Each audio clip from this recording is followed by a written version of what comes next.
ঘরে তখন থমথমে নীরবতা। দুজনের একজনের মুখেও একটা কথা নেই। ফিরোজা বেগম যাওয়ার আগে দরজাটা চাপিয়ে দিয়ে গেছেন। বাইরে থেকে ফাহাদ আর পুতুলের ঝগড়ার কণ্ঠস্বর শোনা যাচ্ছে। তাহসিন হালকা গলা কেসে বলল, শুনছো? ময়ূরী উত্তর দিল না। তাহসিন শুষ্ক ঠোঁটজোড়া ভেজালো, লম্বা শ্বাস টেনে বলল, এখনো রেগে আছো? এবার ময়ূরী মাথা তুলে খোলা জানালা দিয়ে বাইরে তাকালো। বাইরে রোদ উঠেছে, স্বচ্ছ আকাশ আজ। মেয়েটা বলল, রাগ হবে কি নিয়ে? আমাকে কি মাফ করা যায় না? জানেন, কথা কখনো সামান্য হয় না। কথায় যেমন একটা সংসার বাঁধে, ঠিক তেমন একটা সংসার ধ্বংসও হয়ে যায়। তাহসিন আজ একদম নিশ্চুপ। আজ ময়ূরের কথার পিঠে সে কোনো বাক্য খুঁজে পাচ্ছে না। মেরু মৃদু হাসল, দৃষ্টি নত করে বলল, যেই সংসার আমি এতদিন নিজের ভেবে এসেছি, সেই সংসার তো আমার নয়। আমি যাকে নিজের সন্তান মনে করেছি, সেই সন্তানও তো আমার নয়। তাকে তো আমি পেটে ধরিনি। আর আর যাকে নিজের স্বামী বলে মেনেছি, সেই লোক তো। তাহসিন মাথা নিচু করে ঠোঁট কামড়ে ধরল। কি করবে সে? কী বা করার ছিল তার? তাহসিন বলল, তুমি কি ফিরবে না আমার সাথে? যেখান থেকে নিজ ইচ্ছায় বেরিয়ে এসেছি সেখানে ফিরে যায় কি করে? তাহসিন হাত বাড়িয়ে ময়ূরীর হাত ধরতে গেলে ময়ূরী হাত সরিয়ে শক্ত গলায় বলে, বের হন ঘর থেকে। আপনাকে আমার সহ্য হচ্ছে না। আমায় তোমার সহ্য হচ্ছে না? না। ময়ূরী। ময়ূরী কান্না চেপে ঠোঁট কামড়ে ধরল, মাথায় কাপড় টেনে নিয়ে বলল, আপনি বের না হলে আমি বেরিয়ে যাব এখন। তাহসিন ময়ূরীর সাথে খুলে কথা বলতে চাইল। ময়ূরী শুনল না। কিশোরীর মন তখন অভিমানে ভরে উঠেছে। কত বড় সাংঘাতিক একটা কাজ করেছে তাহসিন। তার সাথে ভাবলেও কেমন মরে যেতে ইচ্ছে করে। তখন রাত ছিল ঘন কালো। সেই রাতে তাহসিন কি করে পারল নিজের অর্ধাঙ্গিনীকে বাড়ি থেকে বের করে দিতে? ময়ূরী তো শুধু সত্যিটা জানতে চেয়েছিল। শান্ত থেকে জিজ্ঞেস করেছিল, পুতুল তো আপনার সন্তান নয়, তাহলে কেন এতদিন আমায় এই অন্ধকারে রেখেছিলেন? তাহসিন তার উত্তর না দিয়ে উল্টো ওভার রিয়াক্ট করেছিল।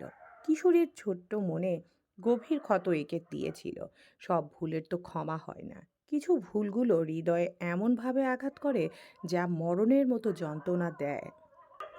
মেয়েটা পিছন ঘুরেই বসে রইল। তার কাঁধ দুটো ক্ষীণভাবে কাঁপছে, বুকের ভেতরটা ব্যথায় মোচড়াচ্ছে।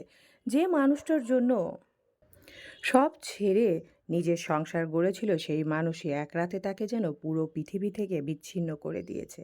তাহসিন ধীরে ধীরে দরজার দিকে এগিয়ে গেল। তার আঙ্গুল দরজার হাতলে যায়, তবে খুলতে পারল না। আরেকবার ফিরে তাকালো ময়ূরের দিকে। তার চোখে অসহায়তা, লজ্জা, অনুতাপ সব মিলেমিশে একাকার। তাহসিন গলা ভেঙে এলো, তবুও নরম গলায় বলল, একবার তাকাবে আমার দিকে? তাকালে কি হবে? আপনার প্রতি যে বিশ্বাস ছিল সেটা তো ভেঙে গেছে। বিশ্বাস ভাঙলে মানুষ কি আগের মতো হতে পারে? তাহসিন শুষ্ক মুখে হালকা হেসে ঘর থেকে বেরিয়ে গেল। তাহসিন বেরিয়ে যেতে মেয়েটার চোখ বেয়ে অঝরে ছড়িয়ে পড়ল চোখের জল। হু হু করে ডুকরে উঠল মেয়েটা। তাহসিন বাইরে এসে দেখল সবাই কথায় ব্যস্ত। অনরিমা বেগম ছেলের শুকনো মুখ দেখে ঘটনা যেন বুঝতে পারলেন। স্বামী স্ত্রীর ঝামেলায় জড়ানো ঠিক নয় জেনেও অনরিমা বেগম ভাবলেন ময়ূরীর সাথে তিনি কথা বলবেন। বাড়ির বউ এভাবে বাড়ির বাইরে থাকলে কেমন দেখায়? বক্কর তখন গম্ভীর মুখে বসে আছেন চেয়ারম্যান বাড়ির সদস্যদের সামনে। তাহসিনকে দেখে খানিক রাগ হলো তার। বোরহান সওদাগর আজ নীরব দর্শক। নাতির কর্মকাণ্ডে ভীষণ লজ্জিত হয়েছেন তিনি। ময়ূরীকে এক প্রকার জোর করে চেয়ারম্যান বাড়ির বউ বানিয়ে নিয়ে গিয়েছিলেন। তিনি বক্করকে কথা দিয়েছিলেন মেয়েকে সুখে রাখবে।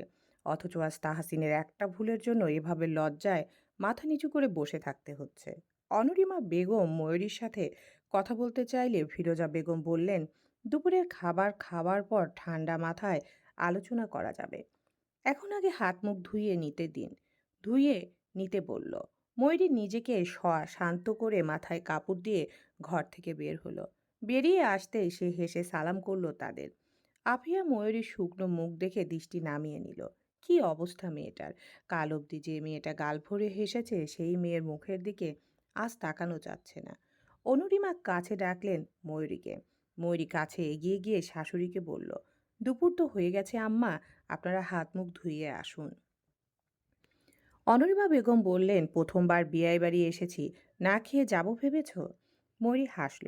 দাদির পাশে পুতুল গাল ফুলিয়ে বসে আছে ফাহাদের সাথে। ফাহাদের হাতে সেই পুতুলটা। সে একা একাই বকবক করছে নিজের মতো। ফিরোজা বেগম রান্নার ব্যবস্থা করছেন। ময়ূরী ফাহাদ আর পুতুলকে নিয়ে ঘর থেকে বের হলো বাইরে। ওয়াহিদ থানায় গেছে কিছু কাজের জন্য। সে এসে পড়বে খানিকক্ষণের মধ্যেই। মধু ব্যস্ত অতিথি আপ্যায়ন করতে। ফাহাদ আর পুতুল ময়ূরীর শরীর ঘেঁষে বসে আছে বারান্দার চৌকিতে। পুতুল মায়ের গলা জড়িয়ে ধরেছে, অন্যদিকে ফাহাদ গাল ফুলিয়ে রাগে ফুঁসছে। বক্কর ফারাজের সাথে বোরহান সওদাগর ঘরের মধ্যে কথা বলছেন বলে ময়ূরী বাচ্চাদের নিয়ে বাইরে এসেছে। সে চোখ ঘুরিয়ে পুকুরের পাশে চোখ রাখতেই মনে হলো বাড়ির বাইরে জামগাছের কাছে কেউ একজন দাঁড়িয়ে ছিল। রাজুর মতো কেউ। রাজু এসেছিল কি? ময়ূরীর কপালে ভাঁজ ফেলে রান্নাঘরের সামনে মধুর দিকে তাকালো। মধু তো বলেছিল রাজুর সাথে তার কোনো সম্পর্ক নেই, তাহলে সে এখানে কি করছে? তাহসিন তাকে বেশ কয়েকদিন আগে বলেছিল রাজু রাত্রিবেলায় এই বাড়ির আশেপাশে ঘুরঘুর করে। একদিন সে নিজে দেখেছে একটা ছেলেকে নিয়ে এসেছিল। রাজুর চোখের চশমা ভেঙে মাটিতে পড়েছিল। রান্না প্রায় হয়ে এসেছে। এর মধ্যে তাহসিন ফিরেছে বাইরে থেকে ওয়াহিদের সাথে। সাথে এসেছে আদনান। আদনান উঠোনে ময়ূরীকে দেখে সালাম দিয়ে বলল, ভাবি ভালো আছেন?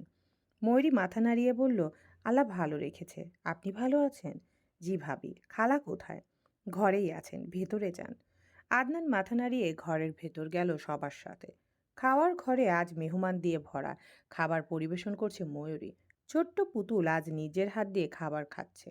শুধু যে নিজে খাচ্ছে তা নয়, বরং ছোট ছোট হাতের মুঠোয় ভাত মাখিয়ে ফাহাদের মুখেও তুলে দিচ্ছে। শেষ মুঠোয় ফাহাদের মুখে ভাত দিতে চোখ পাকিয়ে বলল, এই মামা, দুষ্টুমি করলে একটা চটকানা দিব। ফাহাদ মুখে ভাত নিয়ে ড্যাব ড্যাব করে পুতুলের দিকে তাকিয়ে বলল, এইটা আবার কি? পুতুল বাম হাত উঠিয়ে ফাহাদের গালে আস্তে করে হাত ছুঁয়ে বলল, এটা। ময়ূরী পুতুলকে দেখে অবাক হলো ভীষণ। দুঃখে চোখে জল ভিজে এলো আবার। সবার খাওয়া দাওয়া শেষ হওয়ার পর বিশ্রাম নিলেন সবাই। অনুরিমা বেগম আর আফিয়া ময়ূরীর সাথে বসে আছেন মধুর ঘরে। ময়ূরীর বুকে পুতুল মাথা রেখে ঘুমাচ্ছে। বাচ্চাটা আজ একটুও জ্বালায়নি তাকে। অনুমেয়া বেগম খানিকক্ষণ পরপর দীর্ঘশ্বাস ফেলছেন। আফিয়া ময়ূরীর পাশে বসে আছে। দেখো মা, আমি জানি না কার কাছে কি শুনেছ, কিন্তু বাড়ি ছেড়ে চলে আসাটা কি ঠিক হয়েছে? ময়ূরী পুতুলের মাথায় হাত বুলিয়ে দিতে দিতে বলল, নিজেদের কথা বাড়ির মানুষ জেনেছে, এতে আমার ভীষণ লজ্জা করছে আম্মা। কিন্তু আমার কিছু করার নেই। আপনার ছেলে অন্যায় করেছে, এটা কেন মানতে পারছেন না? আমি তো একবারও বলিনি তাহসিন অন্যায় করেনি। সে অন্যায় নয়, পাপ করেছে। শুধু কি আপনার ছেলে দায়ী? আপনারা কেউ দায়ী নন? মুখের উপর এমন একটা কথা বলে ময়ূরী নিজেই হতভম্ব। সে ঠোঁট কামড়ে ধরল। তবুও মনে হলো ভুল তো কিছু বলেনি সে। দোষ শুধু তাহসিনকে দিলেই হবে না, সাথে তো পুরো পরিবারও ছিল। অনরিমা বেগম খানিকক্ষণ চুপ থেকে বললেন, তা তো আর অস্বীকার করতে পারি না। অন্যায় তো করেছি। দেখো মা, ভুলটা শুধু তাহসিনের না, আমাদেরও। আমরা কোন দুঃসাহসে তোমাকে এত বড় সত্যিটা না বলে রেখেছি ভাবলে আমার নিজেরই লজ্জা করে। তুমি পুতুলের বিষয়ে জানলে কি করে? ময়ূরীর শুষ্ক গলা ভিজিয়ে বলল, আপনি আর দাদি সেই দিন রান্নাঘরে পুতুলকে নিয়ে কথা বলছিলেন। পুতুল যে আপনার ছেলের সন্তান নয়, সেটা আমি ওই দিনই জেনেছিলাম। বড় ভাবিকে জিজ্ঞেস করেছিলাম সত্যিটা বলতে, কিন্তু ভাবিও আমায় পুরো সত্যি কথাটা বলেনি। দরজার সামনে তখন মধু এসে দাঁড়িয়েছে। সন্ধ্যা নেমেছে আরো অনেকক্ষণ আগে। মধু তাহসিনের আম্মাকে ঘরের বাইরে ডাকলো একটু। আফিয়া তখন ময়ূরীর হাত মুঠোয় নিয়ে কাতর গলায় বলল, তুমি বাড়ি ফিরে চলো ময়ূরী। ময়ূরী মাথা নাড়ল। চোখের পাতায় জল জমে উঠলেও সে কান্না আটকে রাখল। বাচ্চাটা ঘুমাচ্ছে, তার বুকের উপর নিঃশ্বাস পড়ছে হালকা হালকা। এখন মায়ার সন্তান, এমন মায়ার সন্তান, অথচ সে নিজের পেটের সন্তান নয়। আফিয়া বলল, তুমি ফিরে গেলে সব ঠিক হয়ে যাবে, দেখবে। ময়ূরী মাথা নিচু করে পুতুলের চুলে আঙ্গুল চালালো। সব ঠিক হয় কিভাবে? বিশ্বাস ভেঙে গেলে কি আবার গড়া যায়? আমি মানছি তাহসিন দোষ করেছে, তাই বলে সংসার ছেড়ে দিবে? ছাড়তে তো চাইনি, ছেড়ে দিতে বলা হয়েছে। এটা ভুল ময়ূরী। ময়ূরী উত্তর দিল না। আসলেই কি ভুল? ময়ূরী লম্বা নিঃশ্বাস টানল। কি করবে সে? এইটুকু বয়সে এমন একটা পরিস্থিতির মুখোমুখি হতে হবে কখনো ভাবেনি। খানিকক্ষণ পর ফিরোজা বেগম এলেন মেয়ের কাছে। তিনি বসলেন মেয়ের পাশে। পুতুল তখনও মায়ের কোলে শুয়ে। ফিরোজা বেগম আর চোখে নাতনির মুখে দেখে বললেন, তারা নিতে এসেছেন তোকে, কেন রাজি হচ্ছিস না? আজ বাদে কাল নূপুরের বিয়ে, বাড়ির বউ বাড়িতে না থাকলে কেমন দেখা যায়। মরি আশ্চর্য হয়ে বলল, এখন মানুষকে দেখানোর জন্য সেখানে যেতে হবে আমাকে? যাবি না কেন? বিয়ে হয়েছে, শ্বশুরবাড়ি যাবি না? সংসার কে দেখবে? সংসার করতে হলে এমন ছোটখাটো ঝামেলা হয়েই থাকে, তাই বলে সংসার ছেড়ে দিবি কেমন কথা? আমি থাকলে কি তোমার খুব বেশি অসুবিধা হবে আম্মা? ফিরোজা বেগম হঠাৎ সাংঘাতিক এক বাক্য আওড়ালেন। তিনি রেগে গিয়ে বললেন, এখন কি তাই তোকে আজীবন খাওয়াবো আমরা? তাই যদি হতো তাহলে তোকে বিয়ে দিয়েছি কেন? মায়ের মুখে এমন কথা শুনে ময়ূরী চোখ তুলে তাকালো, একদম মায়ের মুখের পানে। মায়ের রাগান্বিত বদন পানে। শ্বাস আটকে এলো মেয়েটার। শ্বাস আটকে মায়ের কথা হজম করার চেষ্টা করলো। সব কথা কি হজম হয়? হয় না। তারও হলো না। মেয়েটা শুষ্ক ঠোঁট ভিজিয়ে বলল, আম্মা, বাপের বাড়ির এক মুঠো ভাতের দাম যে এতটা জ্বালা ধরাবে কোনোদিনও ভাবিনি। যে ঘরে বড় হয়েছে আজ সেই ঘরেই নিজের জন্য লজ্জা লাগছে। তোমাদের বাড়িতে যে ভাত আমি ছোটবেলায় হাত ছুঁয়ে খেতাম, আজ সেই ভাত যেন আমার জন্য বোঝা হয়ে গেছে, তাই না আম্মা? মেয়ে হয়ে জন্মানোটা সত্যিই বড় দোষ, বড় অপরাধ। ময়ূরীর কথা শেষ হতেই ফিরোজা বেগম স্তব্ধ হয়ে গেলেন। নিজের বলা কথায় এত বড় একটা কথা তিনি বলতে পারলেন মেয়েকে? এত ভারী একটা কথা!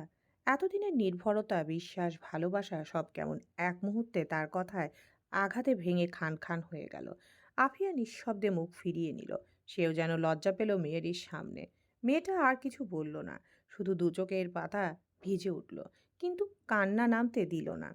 যেন চোখের জলের প্রতিটা ফোঁটা এখন তার আত্মসম্মানের পাহারা দিচ্ছে। ফিরোজা বেগম এবার একটু শান্ত হয়ে বললেন, আমি আমি রাগের মাথায় বলে ফেলেছি। এমন কথা মানুষ বলে? ময়ূরী ঠোঁট কামড়ে ধীরে বলল, যে বাড়িতে মেয়ে বড় হয় সেই বাড়িতেই মেয়ের থাকার জায়গা থাকে না। তাহলে আর কি বলবো আম্মা?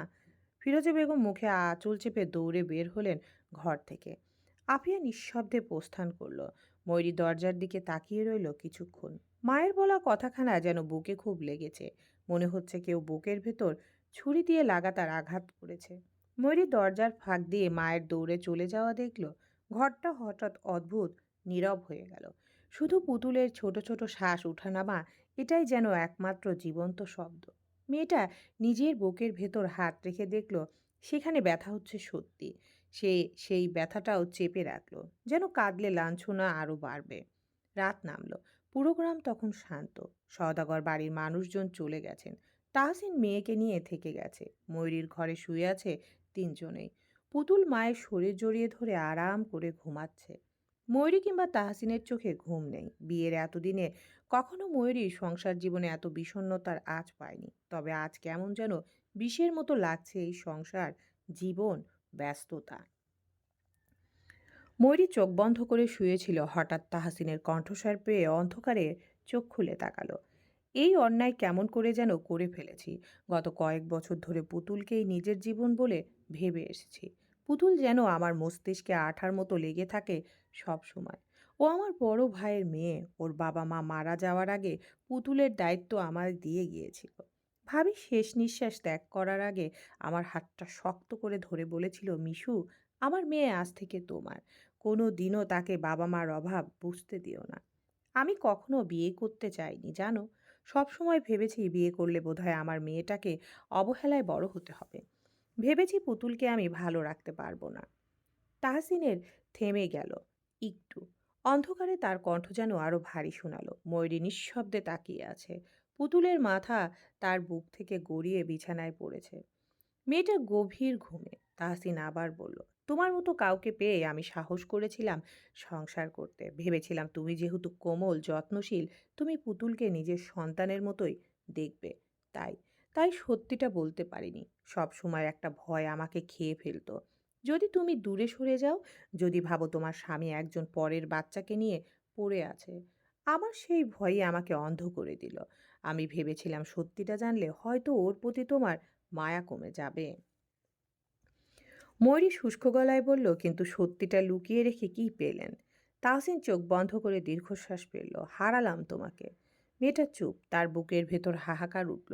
তবুও চোখের জল নামতে দিল না। তাহসিন কাজ সোজা করে বসে বলল, ময়ূরী, সেদিন রাতে আমি রেগে গিয়েছিলাম। তুমি প্রশ্ন করেছিলে আর আমি নিজের অপরাধে লজ্জা পেয়ে ভয়ের আগে তোমাকে দূরে ঠেলে দিয়েছিলাম। তোমার কণ্ঠের সত্যিটা শুনতে পারিনি বলে তোমাকে আঘাত করেছি। আমি জানি সেদিনের আচরণের কারণে আমাকে কোনো দিন ক্ষমা করবে না তুমি। কিন্তু বিশ্বাস করো, ওটা রাগ নয়। ওটা ছিল আমার ভয়ের চূড়ান্ত রূপ। ভয় কিসের? আমি তো আপনারই ছিলাম, আপনার স্ত্রী, আপনার সংসার, আপনার সন্তানকেও নিজের সন্তানের মতোই ভালোবেসেছি। তাহলে আমাকে কেন ভয় পেলেন? কারণ তুমি আমাকে যতটা বড় করে দেখছো, আমি ততটা বড় মানুষ নই। আমি খুব সাধারণ, খুব ভীতু। ময়ূরী চোখ ঘুরিয়ে পুতুলের মুখে তাকালো। শিশুটার শান্ত নিঃশ্বাস কেমন যেন হৃদয়ে ধাক্কা দিচ্ছিল। সে ধীরে বলল, আমার প্রতি বিশ্বাস ছিল না আপনার? ঘরটা আবার নীরব। কেবল দূরের খোলা রাস্তায় কুকুরের ডাক শোনা যাচ্ছিল। তাহসিন আরেকটু কাছে এসে খুব ধীরে বলল, তুমি সদ্য কিশোরী, তবু তুমি এই সংসারকে আমার চেয়ে বেশি সামলাচ্ছ। কিন্তু আমি তোমাকে ভেঙে দিয়েছি। যদি পারো একটুখানি সুযোগ দিও ময়ূরী। ময়ূরী চোখ বন্ধ করল। তার বুকের ভেতর যেন ঝড় বইছে। ভালোবাসা আছে, আছে অভিমানও, আর আছে এমন এক ক্ষত যা সহজে সারবে না। কিছুক্ষণ পর সে বলল, সত্যিটা লুকিয়ে ভুল করেছেন, কিন্তু তার চেয়েও বড় ভুল করেছেন সেদিন রাতে আমাকে বের করে দিয়ে। একজন মেয়ে নিজের ঘর থেকে বেরিয়ে যাওয়া আরেকটা মৃত্যুর মতো। আমি ভেবেছিলাম এই বুঝি পুতুলের বাবা পিছু ফিরে আমায় জড়িয়ে ধরবে, বুকে জড়িয়ে ধরে বলবে আমায় ছেড়ে যেও না। কিন্তু আফসোস, কিন্তু আফসোস, আপনি আপনার অর্ধাঙ্গিনীকে চিনতে পারেননি। এত দুঃখ বোধহয় এইটুকু জীবনে কখনো পাইনি। যার কাছে নিজের দুঃখ বলবো সে নিজেই আমার দুঃখ হয়ে সামনে হাজির হলো। তাহসিনের বুকটা থমকে গেছে যন্ত্রণায়। অন্ধকারে তার নিঃশ্বাস যেন আটকে যাচ্ছে। মেয়েটার প্রতিটা শব্দ তার বুক ভেদ করে ঢুকছে তীক্ষ্ণ ছুরির মতো। সে হাত বাড়িয়ে ময়ূরীর মাথার কাছে রাখতে গিয়েও থেমে গেল। ময়ূরী সরল না, আবার এগিয়েও এলো না। দুজনের মাঝখানে কয়েক ইঞ্চির দূরত্ব, অথচ সেই দূরত্বটায় আজ বিশাল এক দেয়াল।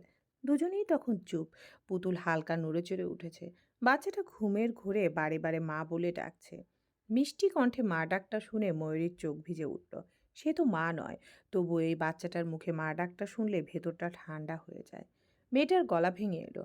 পুতুলের মাথায় কম্পিত ঠোঁটজোড়া রেখে বিড়বিড় করে বলল, পেটে না ধরলেও পুতুল তো আমারই মেয়ে।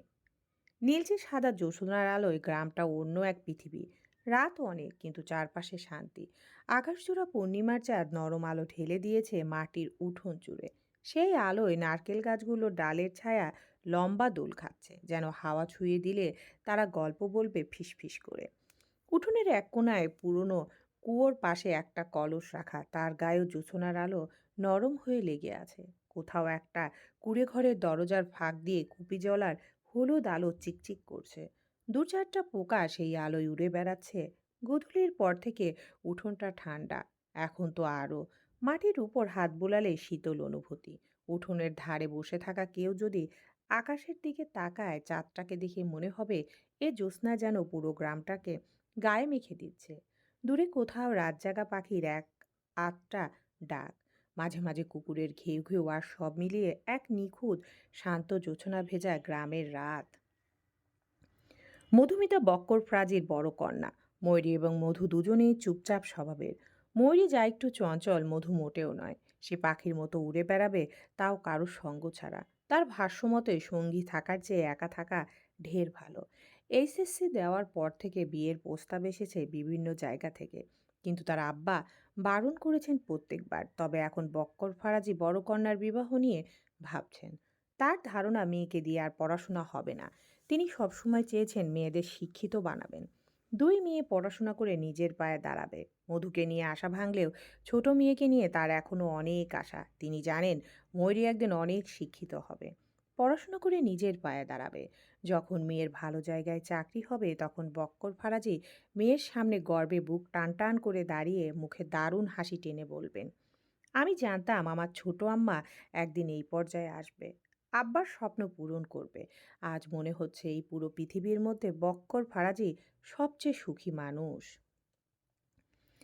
কবে আসবে সেই দিন? মেয়েকে যে বিবাহ বন্ধনে আবদ্ধ করেছেন তিনি। তাহসিনের পরিবার নিয়ে বর্তমানে মেয়েটার উপর ঝড় বইছে। সংসার জীবনে ঢুকে পড়াশোনা যেন ভুলেই গেছে মেয়েটা।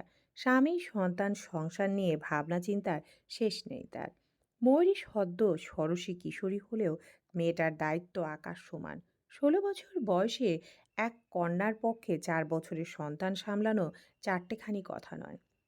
বক্কর ফরাজি উঠোনের মাঝ বরাবর দাঁড়িয়ে আকাশের দিকে তাকালেন। চাঁদের আলোয় তার বয়সের রেখাগুলো আরো স্পষ্ট দেখাচ্ছে। মেয়ের কথা মনে পড়তেই বুকের ভিতর কেমন শুকনো দীর্ঘশ্বাস জমে উঠল। ময়ূরী এখন যে অবস্থায় আছে তা সে নিজে চেয়েছিল, নাকি সময় তাকে ঠেলে দিয়েছে? এই প্রশ্নের উত্তর তিনি কখনো জানবেন না। দুই চোখ বন্ধ করলো। বক্কর যেন দেখতে পান স্কুলের বোরকা পরা সরু গরনের মেয়েটার কাঁধে ব্যাগ ঝুলিয়ে দৌড়ে বাড়ি ফিরছে, হাঁপাতে হাঁপাতে বলছে, আব্বা দেখো, আজ বিজ্ঞানে 82 পেলাম। সেই চোখের ঝিলিক, সেই উত্তেজনার হাসি, সবই যেন হারিয়ে গেছে সংসারের জটিল ঘূর্ণিপাকে। এখন ময়ূরীর মুখে হাসি কমে গেছে আগের তুলনায়। বেশি কথা বলে না সে। প্রতিদিনই এই একরকম ক্লান্ত নিস্তেজ। শিশুটাকে বুকে নিয়ে ঘুম পাড়ায়, রান্নাঘরে ঢুকে বাসন মাজে, এসবের মাঝেই জীবন কাটিয়ে দিচ্ছে। তাহসিনকে নিয়ে সংসার করার চেষ্টা করছে ঠিকই, কিন্তু মাঝে মাঝে তার চোখে এক ধরনের অদৃশ্য ভাঙাচোরা ক্লান্তি দেখা যায়, যা 16 বছরের কারো চোখে থাকা উচিত না। ষোড়শী কন্যা চায়নি বিয়ে করতে, বরং চেয়েছিল পড়াশোনা করতে। চেয়ারম্যান সাহেব সেটা হতে দিলেন না। নিজের ক্ষমতা প্রয়োগ করে এক প্রকার জোর করে সওদাগর বাড়ির বউ বানিয়ে নিয়ে গেলেন ময়ূরীকে। আজ যখন তিনি মেয়ের বিষণ্ণ মুখের দিকে তাকিয়েছিলেন, মনে হয়েছিল মেয়েটা ভেতরে চিৎকার করে কাঁদছে। মনে হয়েছিল এই বুঝি বাবার বুকে হামলে পড়ে ডুকরে উঠে অভিযোগ করে বলবে, আব্বা, আমার জীবনটা এভাবে নষ্ট করলেন কেন? আমি কি তোমার সংসারের বোঝা হয়ে গিয়েছিলাম? তুমি কেন চেয়ারম্যান দাদাকে বারণ করলে না? কেন বললে না আমার মেয়েকে আমি এখনোই বিয়ে দিব না? কেন বললে না আব্বা? ময়ূরী ঘরের ভেতর বিছানায় বসে জানালার বাইরে তাকিয়েছিল আব্বার দিকে। জ্যোৎস্নার আলো মিলে তার মুখে ছায়া আলো খেলছিল। বুকে ছোট্ট মেয়ে পুতুল আরাম করে ঘুমিয়ে আছে, নরম নিঃশ্বাস, নরম দেহ, যেন জানেই না তার মাকে জীবন কতটা ধাক্কা দিয়েছে এত তাড়াতাড়ি বড় হয়ে যেতে। ময়ূরীর চোখ দুটো স্থির হইয়াছিল বাইরের উঠোনে দাঁড়ানো বক্কর ফারাজের দিকে। চাঁদের আলো পড়ে মানুষের শরীরটা যেন আরো ছোট আর ভাঙা দেখাচ্ছে। মেয়েটার বুকের ভেতর হঠাৎ কেমন খচখচে ব্যথা উঠল। ভাবল, আব্বা কি কাঁদছিলেন? এত দূর থেকেও তার চোখের ভিজে ওঠা পানি কি সত্যিই ধরা পড়ে যায় সন্তানের মনে? দীর্ঘক্ষণ সে চুপচাপ তাকিয়ে রইল। তারপর ঠোঁট দুটো শক্ত করে চেপে ধরল। মনে হলো বুকের ভেতর জমে থাকা ক্ষোভ, কষ্ট, আফসোস সবই যেন একসাথে গলা আটকে দিচ্ছে। চুপচাপ ঘুমন্ত পুতুলের কপালে চুমু এঁকে দিল সে। ছোট্ট শিশুটার ছোট্ট মাথার গরম ভাবটা তার আঙ্গুলে লাগছে। সে আবছা আলোয় পাশ ফিরে তাকায়। ময়ূরীর শাড়ির আঁচল হাতে পেঁচিয়ে শান্ত হয়ে ঘুমাচ্ছে তাহসিন। বাবা মেয়ে শান্তিতে চোখ বন্ধ করে রেখেছে, তবে আজ কিশোরীর চোখে ঘুম নেই, শান্তি নেই। আছে শুধু এক বুক হাহাকার, যন্ত্রণা, দুঃখ। মানুষ কিছু কিছু ভুল করে যেগুলোর কখনো ক্ষমা হয় না, কিংবা ক্ষমা করতে ইচ্ছে করে না। আজ ময়ূরী শক্ত একটা পুরুষকে কাঁদতে দেখেছে। খানিকক্ষণ আগেও সে তাহসিনের বুকে ছিল। তাহসিন ছোট্ট বউকে বুকে জড়িয়ে ধরে কেমন বাচ্চাদের মতো কাঁদছিল, ফিসফিস করে হাজারটা কথা বলছিল। মেয়েটা চোখ বন্ধ করে লম্বা শ্বাস টানলো। পুতুলকে বাবার পাশে ধীরে শুইয়ে দিয়ে দুজনের গায়ে কাঁথা টেনে গায়ে শাড়ি ঠিক করে ঘরের বাইরে বের হলো। বাড়ির বাইরে গিয়ে খোলা উঠানে আব্বার পাশে গিয়ে দাঁড়ালো সে। বক্কর চমকে উঠলেন মেয়েকে এত রাতে বাইরে দেখে। তিনি বললেন, এত রাতে বাইরে কি করছিস? ময়ূরী মাথার কাপড় ঠিক করে নিভু গলায় বলল, তুমি এত রাতে বাইরে কেন? এমনি এসেছিলাম। ময়ূরী এগিয়ে গিয়ে পুকুর পাড়ের দোলনায় গিয়ে বসলো। বক্কর অবাক হয়ে মেয়ের কাণ্ড দেখলেন। জ্যোৎস্না রাত হওয়ায় চারপাশ আলোয় আলোকিত। তিনি মেয়ের নিকটে এগিয়ে গিয়ে নিচের সিঁড়িতে বসলেন, ঠিক যেমনটা সেই দিন ফিরোজা বেগম বসেছিলেন। ময়ূরী হঠাৎ ডেকে উঠলেন, আব্বা। কে? ডেকে উঠল আব্বাকে। আব্বা, বল, তুমি কাঁদছিলে কেন? কাঁদছিলাম কই? আমি তো দেখেছি কি নিয়ে চিন্তা করছো। বক্কর চুপ রইলেন। কি বলবেন মেয়েকে? মেয়ের সাথে কথা বলতে লজ্জা হয় তার। লজ্জায় মেয়ের চোখে চোখ রেখে কথা বলতে পারেন না। ময়ূরী আব্বাকে চুপ করে থাকতে দেখে বলল, জানি তুমি কি ভাবছো, কি নিয়ে দুঃখ করছো আব্বা। আম্মাই তো বলল স্বামী স্ত্রীর মধ্যে এমন ঝামেলা লেগেই থাকে। আম্মার কথায় কষ্ট পেয়েছিস? কষ্ট কেন পাবো? আম্মা তো ভুল কিছু বলেনি। বিয়ে যখন হয়েছে তখন মাটি কামড়ে হলেও শ্বশুর বাড়িতে থাকতে হবে। বাবার বাড়ির মেহমান আমি। 2-1 দিন থাকবো, ঘুরবো, খাবো, তারপর আবার শ্বশুর বাড়িতে ফিরে যাব। শোনো আব্বা, আমি তোমার বাড়ি আজীবনের জন্য আসিনি। দেখলে না, আমার স্বামী এসেছে আমায় নিয়ে যেতে। তার বাড়ি আবার ফিরে যাব। তোমার বাড়ি আজীবনের জন্য কখনো আসবো না। বক্কর ফারাজির চোখ লাল টকটকে, হয়তো দুঃখে অপমানে। মেয়ের চোখে আজ নিজেকে ভীষণ ছোট মনে হচ্ছে। তিনি আজ কোনো কথাই বলতে পারলেন না। ময়ূরীর কণ্ঠে কাঁপন ধরছিল। মেয়েটা চুপ থেকে নিজেকে শক্ত করে স্বাভাবিক হলো। নরম গলায় মিষ্টি স্বরে বলল, আমার পরীক্ষা সামনে, আর তো আসবো না এই বাড়িতে। যাওয়ার আগে একটু দোয়া করে দিও তো আব্বা। আসবি না মানে? চমকে উঠলেন তিনি। ময়ূরী খিলখিল করে হেসে উঠল, বলল, ভয় পাচ্ছ কেন? আমার ননদের বিয়ে রেখে আসি কি করে? আমি তো এখন অন্যের ঘরের বউ, ভুলে গেছো? তোমার মেয়ের এখন কত দায়িত্ব। তার সন্তান আছে, বড় একটা সংসার আছে। তোমার বাড়ি এসে পড়ে থাকলে ওসব দেখবে কে? ময়ূরীর প্রত্যেকটা কথা ছুরির মতো ধারালো। প্রত্যেকটা কথার এত ওজন যে বক্কর অবাক হয়ে মেয়ের দিকে তাকিয়ে রইলেন। মনে হলো মেয়েটা খুব তাড়াতাড়ি বড় হয়ে গেছে। বাস্তবতা মেনে নিতে শিখেছে। যে মেয়েটা অন্যায় সইতে পারে না, আজ সেই ষোড়শী অন্যায়কেও মেনে নিয়েছে। এত ভারী ভারী কথা কিভাবে বলছিস? মেয়েটা ফের হাসলো, দোলনা দুলিয়ে বলল, ভারী ভারী কথা আবার কি আব্বা? জীবন বড় হলে মানুষও বড় হয়ে যায়। আমার জীবনটা বড় হয়ে গেছে, শুধু বয়সটাই ছোট রয়ে গেছে। ময়ূরীর আব্বার মুখের এমন বেহাল অবস্থা দেখে চিন্তামুক্ত করতে বলল, আমার শ্বশুরবাড়ির সবাই ভীষণ ভালো। পুতুলের বাবার সাথে পুতুলকে নিয়ে ঝামেলা হলেও কখনো অন্য বিষয় নিয়ে আমাদের ঝগড়া হয়নি। উনি যেমন দায়িত্ববান একজন বাবা, ঠিক তেমন যত্রবান স্বামী। উনিও তোমার মতো করেই আমার যত্ন নেয় আব্বা। লোকটা তোমার মতো করে আগলে রাখে। আমাকে নিয়ে চিন্তা করছো কেন? মাঝে মধ্যে এমন ঝগড়া হয়েই থাকে। শুকনো ঢোক গিলল মেয়েটা। দোলনা থেকে উঠে দাঁড়িয়ে ব্যস্ত হয়ে বাড়ির ভেতর ঢুকতে ঢুকতে বলল, আমায় নিয়ে চিন্তার কিছু নেই। তোমার মেয়ে সুখে আছে। এত সুখ সবার কপালে হয় না। অনেক রাত হয়েছে আব্বা, ঘুমিয়ে পড়ো। রাত জেগো না যেন। আধার রাতে সবে সরে গেছে। আকাশের পূর্ব দিকে হালকা কমলা গোলাপি আভা ফুটতে শুরু করেছে। বাতাসে একটা কাঁচা ভেজা গন্ধ, যেন রাতভর মাটি ঘুমিয়ে উঠে এখন ধীরে নিঃশ্বাস নিচ্ছে। ঘাসে টলটল করে জমে থাকা শিশির বিন্দুগুলো প্রথম রোদে ঝিলমিল করছে। পাখিরা তখন একে একে ডেকে ওঠে।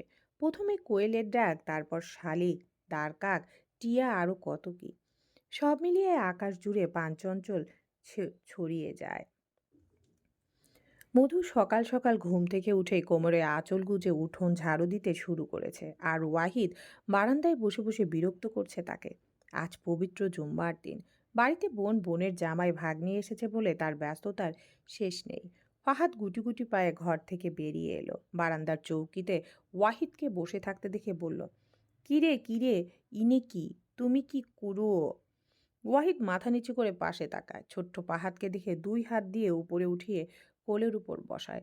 মধু ঝাড়ু দিতে দিতে গলা উঁচিয়ে বলে, ফাহাদ ভাই, আব্বাকে ডেকে দে, বল বাজারে যেতে।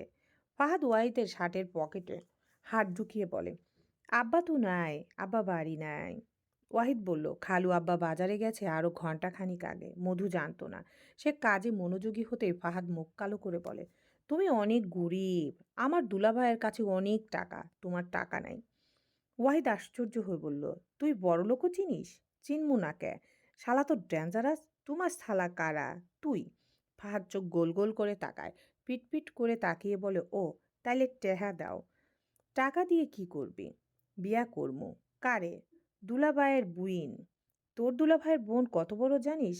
জানি। বিয়ে করে বউকে কি খাওয়াবি? ফাহাদ উত্তর দিল না। এখন তার বিয়ে নিয়ে কথা বলতে ইচ্ছে করছে না। সে পুতুলের কাছে যাবে। পুতুল বোধহয় এখনো ঘুমাচ্ছে। বাচ্চাটা ওয়াহিদের কোল থেকে নেমে ঘরের ভেতরে গেল। ফিরোজা বেগম শবনমদের বাড়িতে গেছেন কিছু দরকারে। মধু উঠোন ঝাড়ু দিয়ে রান্নাঘরে ভাত বসিয়েছে। ওয়াহিদ তার দিকে তাকিয়ে আছে।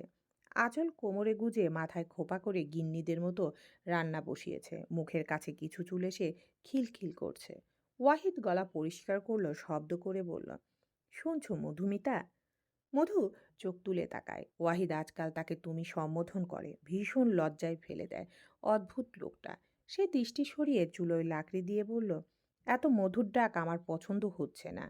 হলো কি আজ? এত মিষ্টি করে ডাকা হচ্ছে কেন শুনি? তোর সাথে ভালো ব্যবহার করলে হজম করতে পারিস না কেন? সে আমি বলতে পারবো না। কি হয়েছে সেটা বলুন। ওই একটু একটা ঘরে আমার থাকতে ভীষণ অসুবিধা হয়। কেন? সেখানে আবার কি সমস্যা? বিছানাটা বড্ড ছোট। আব্বাকে বলে ব্যবস্থা করা যাবে? বুঝতে পারছিস না? কি বুঝবো? ওয়াহিদ বারান্দা থেকে বেরিয়ে রান্নাঘরের সামনে গিয়ে ট্রাউজারের পকেটে হাত গুজে বলল, তোর ঘরে থাকার ব্যবস্থা করে দে। মধু পিটপিট করে তাকালো। লম্বা চওড়া ছেলেটার মুখের দিকে ঘাড় উঁচিয়ে বলল, আমার ঘরে থেকে তো আপনাকে যে ঘর দেওয়া হয়েছে সেটা অনেক ভালো। কে বলেছে তোর ঘরটা সুন্দর? কিন্তু সেখানে তো আমি থাকি। আমিও না হয় থাকবো হালাল উপায়ে। মধু আশ্চর্য হয়ে বলল, হালাল উপায়ে মানে? ওয়াহিদের মন চাইল মধুর দুই গালে টেনে ধরে চোয়ালে দু ঘা বসিয়ে দিয়ে চিৎকার করে বলতে, গন্ডার, তুই কি কোনোদিন মানুষ হবি না? আজীবন মাথায় গবর নিয়ে ঘুরবি, ইডিয়েট একটা। বেচারা মনের দুঃখে মনে রেখে ঠোঁটে জোরপূর্বক হাসি টেনে বলল, আমি শিওর বিয়ের পর তুই ৩ বেলা জামাইয়ের হাতে মার খাবি। মধু গাল ফুলিয়ে বলল, বলেছে আপনাকে? আমি কেন মার খাবো শুনি? তোর মাথায় যে গোবর, এই গোবর নিয়ে সংসার করবি কিভাবে? মধু ভাতের হাঁড়িতে ঢাকনা চাপ দিয়ে বিরক্ত গলায় বলল, সেটা না হয় আমি দেখে নিব। আমাকে নিয়ে আপনার চিন্তা করতে হবে না। আপনার বাড়ি যাচ্ছেন কবে? সেই তো এলেন, যাওয়ার নাম নেই। তুই কি আমাকে তাড়িয়ে দিতে চাচ্ছিস? মধু মিনমিনে গলায় বলল, পাশের বাড়ির দাদি কি বলেছে জানেন? তিনি মনে করেছেন আপনার সাথে আমার বিয়ে হয়েছে, তাই আপনি ঘরজামাই হয়ে এই বাড়িতে থাকেন। এইসব কথা গ্রামে রটাচ্ছে। আব্বা জানার পর হেসেছে অনেক। আব্বার তো গায়ে লাগলো না, তাই আপনাকে বললাম। ওয়াহিদ নাক ছিটকে বলল, নিহাতি আমার ট্রান্সফারটা শুধু এই গ্রামে হয়েছে, না হলে তোকে নিয়ে আমার বাড়িতেই থাকতাম। ওমা, আপনার বাড়িতে আমি যাব কেন? বউ তো সবসময় জামাইয়ের সাথেই থাকে, বলদ। ওয়াহিদ হাঁটা ধরল বাড়ির বাইরের দিকে।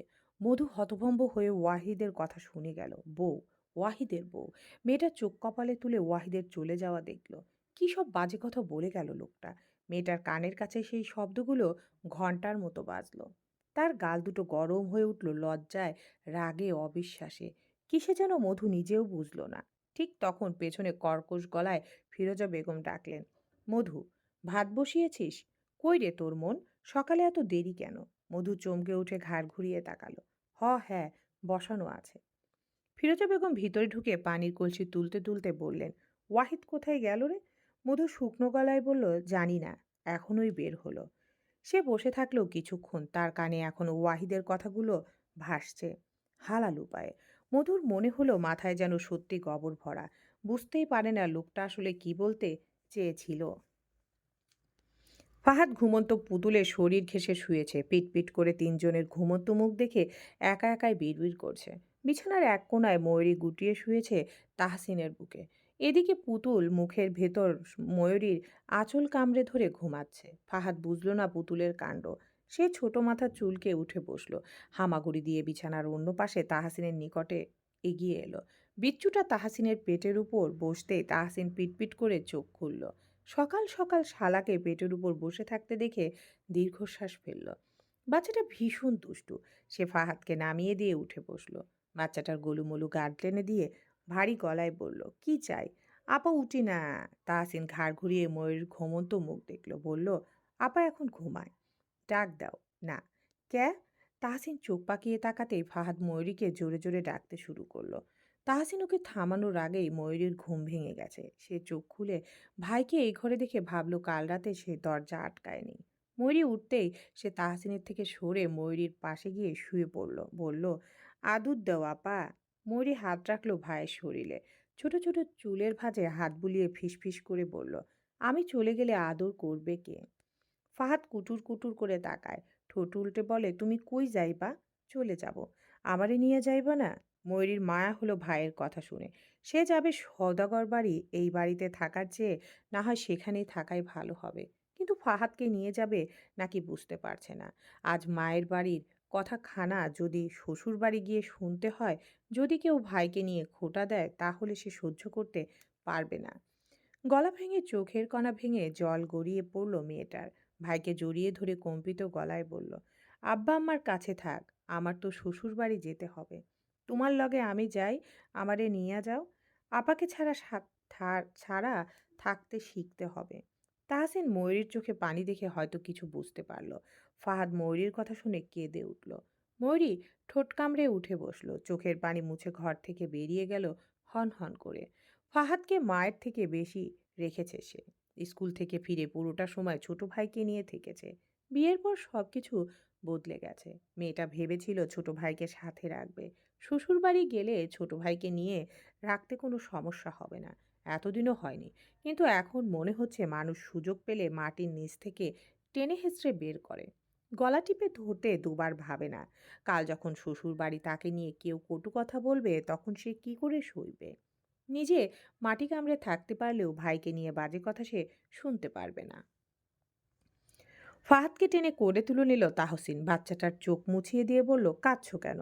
ফাহাদ বলল, আপা আমারে রাইখা যাইবো গা, তুমি যাবে সাথে? হু, নিয়ে যাব। সত্যি? তাহসিন হেসে মাথা নাড়ায়। সকালে ফিরোজা বেগম মাংস রান্না করলেন, সকালে খেয়েই তাহসিনরা ফিরে যাবে। তাদের খেতে দেওয়া হলো। ময়ূরী খেলো না, মুখ ধুয়ে এক গ্লাস পানিও খেলো না। ফিরোজা বেগম মেয়ের অভিমান বুঝলেন, মুখ ফুটে কিছু বলতে পারলেন না। ময়ূরীর জেদ সম্পর্কে তার ধারণা আছে। কাল যদি মেয়েকে ওই কথা তিনি না বলতেন তাহলে ময়ূরী হয়তো ফিরে যেত না এত সহজে। খাওয়া দাওয়া শেষে তৈরি হলো তারা। তাহসিন শ্বশুরের ঘরে এসেছে। বক্কর বসতে বললেন তাকে। তাহসিন গিয়ে বসলো বিছানায়। সে লজ্জা পাচ্ছে শ্বশুরের সাথে কথা বলতে। বক্কর কিছুক্ষণ চুপ থেকে বললেন, তোমার কাছে এটা আশা করিনি বাবা। যাক, যা হয়েছে আর দ্বিতীয়বার করার সাহস করো না। তোমার দাদা জোর করে বিয়ে করিয়েছিলেন বলে মেয়েকে দিতে বাধ্য হয়েছিলাম। তোমাদের ক্ষমতার ধারের কাছেও হয়তো যেতে পারবো না, কিন্তু মেয়েকে নিজের কাছে রেখে দেওয়ার মতো সাধ্য আমার আছে। তাহসিন মাথা নিচু করে বলল, আমাকে ক্ষমা করবেন আব্বা, দ্বিতীয়বার এমন কিছু করার দুঃসাহস হবে না আমার। আমার মেয়ের জেদ অনেক বেশি, কিছু করার আগে অন্তত 10 বার ভাববে। আমার মেয়েকে বিয়ে করেছো মানে সে তোমার অর্ধাঙ্গিনী। সুখে দুঃখে সেই থাকবে তোমার পাশে। ও ছোট হলেও দায়িত্ব জিনিসটা খুব ভালো করেই বোঝে। পুতুলকে নিয়ে আর চিন্তা করো না। তাহসিন মাথা নাড়ল, কথা বলার মতো কিছু খুঁজে পেল না। ফাহাদকে নিয়ে যাওয়ার জন্য আবদার করলে বক্কর মানা করেন। ছেলেকে এভাবে মেয়ের শ্বশুরবাড়ি রেখে দেওয়া যায় না। ফাহাদ কান্নাকাটি করে বলে তিনি আর এর আগের বার পাঠিয়েছিলেন, তবে তাহসিন বারবার অনুরোধ করায় তিনি মানা করতে পারলেন না। মেয়েটার মন মানসিকতার চিন্তা করে রাজি হলেন। যাওয়ার আগে ময়ূরী নিতে চাইল না ভাইকে।